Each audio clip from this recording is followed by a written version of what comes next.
Welcome to DIY Health. My name is Ria.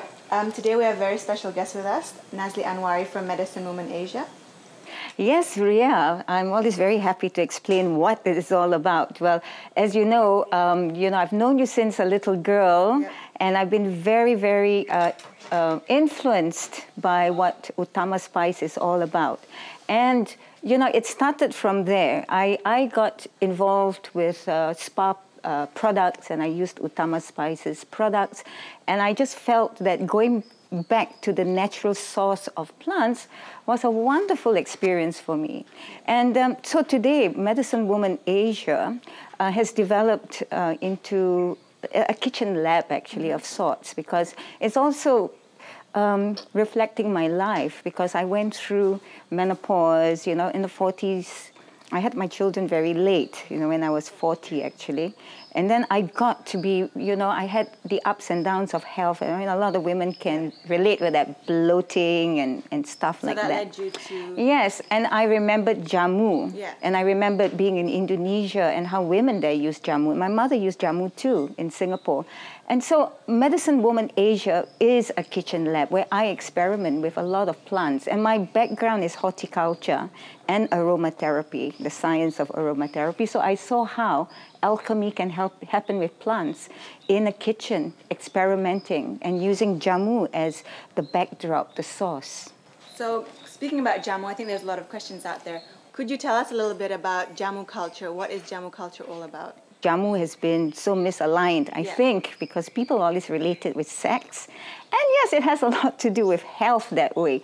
But jamu is a Javanese term that means a collection of tonics, for many different plants. It's a natural plant remedies.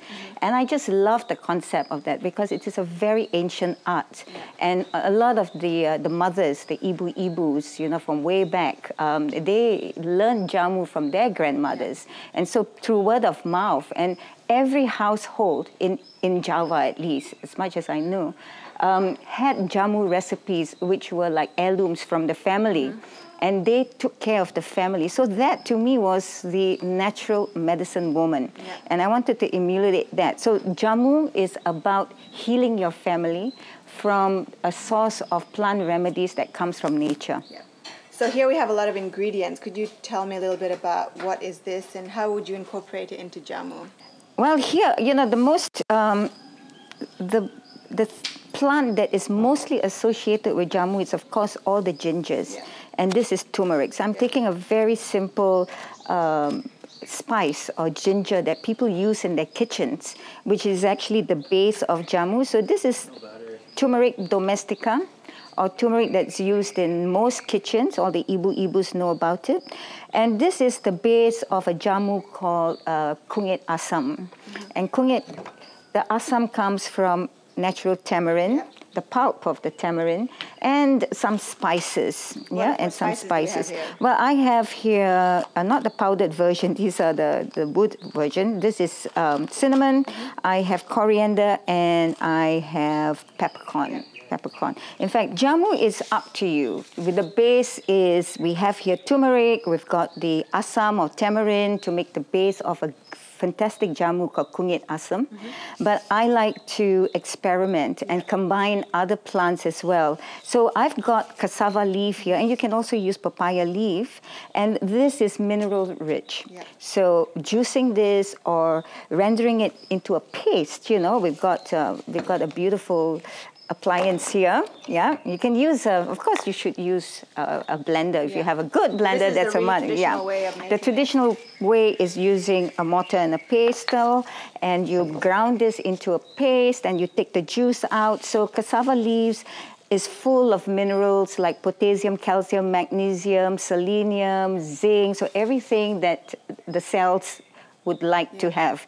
And I would also add some very healing bitter leaves called Sambiloto in Java. The botanical name for this is Andrographis paniculata. It's a mouthful. I don't know which one is Sambiloto or Andrographis paniculata. Which one do you prefer? Sambiloto. Okay, let's call him Sam. Yeah. So using a little bit of Sam, and he's highly bitter, and I know for a fact, because I've done my research, And the science has proven that, well, it's not conclusive, but they found out compounds in this that is great to cut down the sugar in the blood. So it's very good for people with diabetes, and also cuts down cholesterol. Wow.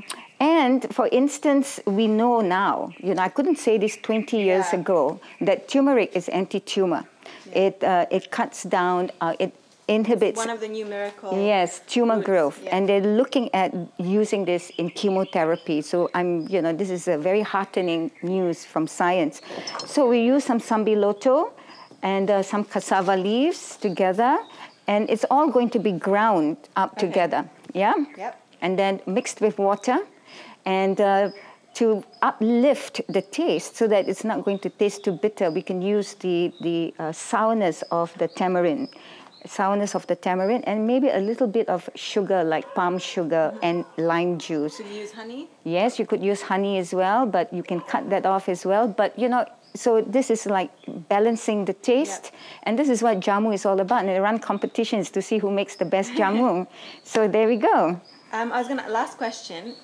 If you had any tips for our viewers, what would that be? How could they incorporate a healthy lifestyle into their life? Very easy. Just develop a daily practice. So what do you do when you wake up in the morning? Flush yourself with an antiseptic tonic like kunyit asam, or develop one yourself through plant medicines, and then drink plenty of water. Yeah. That's it. Lots of water during the day, and exercise.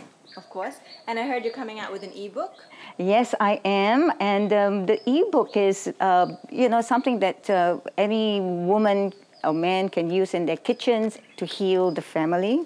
And it's called Medicinal Salads. All right. So for all of you out there who would like to incorporate jamu and healthy living into your lifestyle, check out Nazli's website, which will be on the link below. Thank you, Nazli, for being on DIY Health. We hope to hear from you again.